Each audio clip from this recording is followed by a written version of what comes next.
Hello everyone, welcome back to the channel. So today I want to talk about a book that I read recently called Steal Like an Artist by Austin Kleon. And this book is really great and it came to me in a time that I really needed. One of the first things that came to my mind when I thought about creating this YouTube channel was, what should that be about? What am I going to talk about? And I've actually been asked many times every time I say I have a channel, what is the channel about? I keep finding things that I would like to apply for my own videos, and I keep asking myself, but would that mean that I'm not creative or not original if I take that idea and apply it to myself? And this is where this book comes into play. It gives you many tips and talks about the whole creative process and some of the myths around the questions, for instance, that I just asked. And I decided to take my 4 main takeaways. Yes, it's 4. I know usually it's 5, but no, this time it's 4. So I decided to take my 4 key takeaways and share them with you because they were really helpful to me. I'll put the topics timestamps on the description box below, just in case you would like to skip to the topic that resonates the best with you. So let's jump into it. Number 1. Nothing is original. If you're new to the creative world like me, you probably never thought about one of the main topics of this book, which is the fact that nothing is original. And Steve Jobs summarizes this very well. Let's watch. It comes down to trying to expose yourself to the best things that humans have done, and then try to bring those things in to what you're doing. I mean, Picasso had a saying, he said, good artists copy, great artists steal. And we have, always been shameless about stealing great ideas.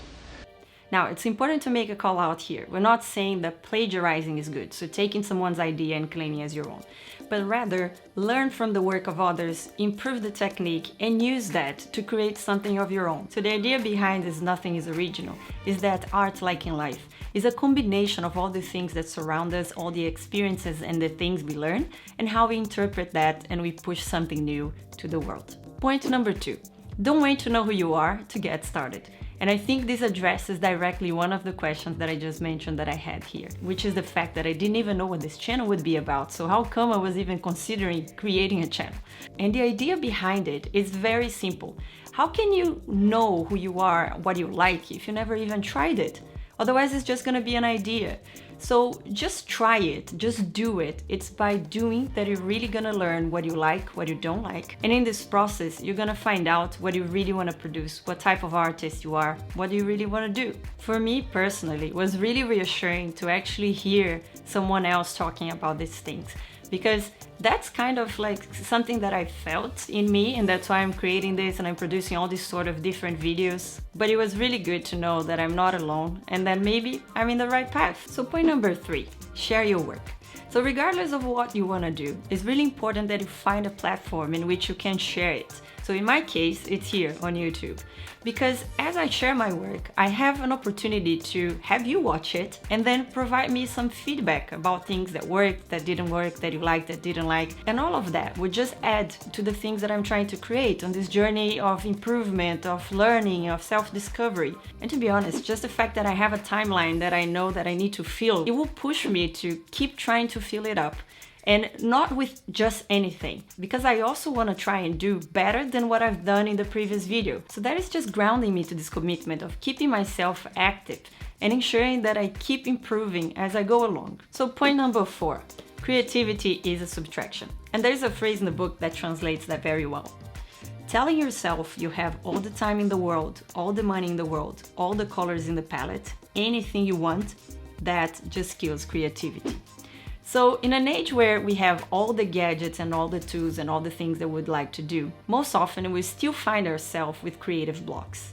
And the idea behind this is that let's just remove everything. Let's just strip all of these assets from us. Let's keep maybe something very simple and still challenge ourselves to create something amazing. Most likely you're gonna surprise yourself with the sort of work that you can create.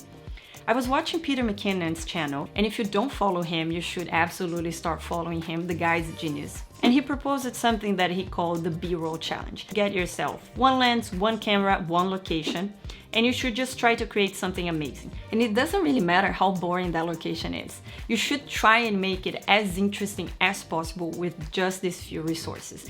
Because the idea is that you need to think harder and to think about different ways to turn that thing around. And that will help you exercise this creativity muscle. And maybe you're gonna end up creating something amazing out of that. So I'm really happy I found this book. It gave me a lot to think about and also gave me the inspiration to produce my previous video. So in case you haven't watched it already, the link will be here. You should go watch it after this one. So if you like this video, let me know in the comments below. Subscribe to the channel if you're crazy, because we don't know yet what this channel is about. We kind of established that during this video. But more than that, yeah, feel free, subscribe if you'd like.